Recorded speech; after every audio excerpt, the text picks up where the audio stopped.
The atomic blast that ended the war between Japan and the U.S. killed over 100,000 people. The oldest living thing to survive is right here in Washington. A fisherman some 20 miles away described it as tremendous thunder, but few within 2 miles from where the bomb hit reported even hearing the blast.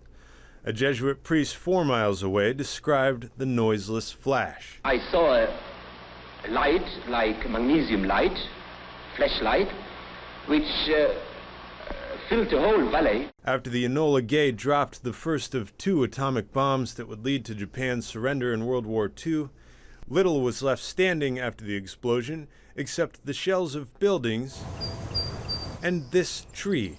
It's one of more than 300 bonsai trees at the National Bonsai Museum, but it's the only one to withstand a nuclear blast. The home did have a concussion that knocked out the windows, but the people and the tree were okay. For 5 generations, this nearly 400-year-old bonsai tree lived under the care of the Yamaki family of Hiroshima.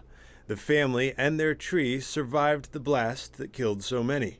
They were protected a lot like by the nursery walls. Years after the war, Masaru Yamaki donated the tree to the U.S. It was a gift of 53 trees, and that's what started this museum. Now those trees are under the care of bonsai expert and curator Michael James. The literal translation of bonsai is a tree in a tray. It's a miniaturized tree through training. These aren't bonsai species. They are any tree that can grow in the landscape or in nature. It takes hours to water all the trees here. If it wasn't raining, what would you normally be doing right now? Right now I'd be watering. But there's more to it than that. We'll use wires and wrap them around, and then that way you can easily shape and maneuver the branches. Andy Bello is a bonsai apprentice. These are my bonsai tools. The trees here range in size from decades-old trees in tiny pots to the 400-pound Yamaki pine from Hiroshima.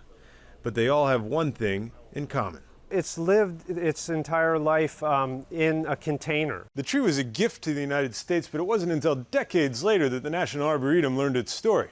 Gabe LaMonica, CBN News,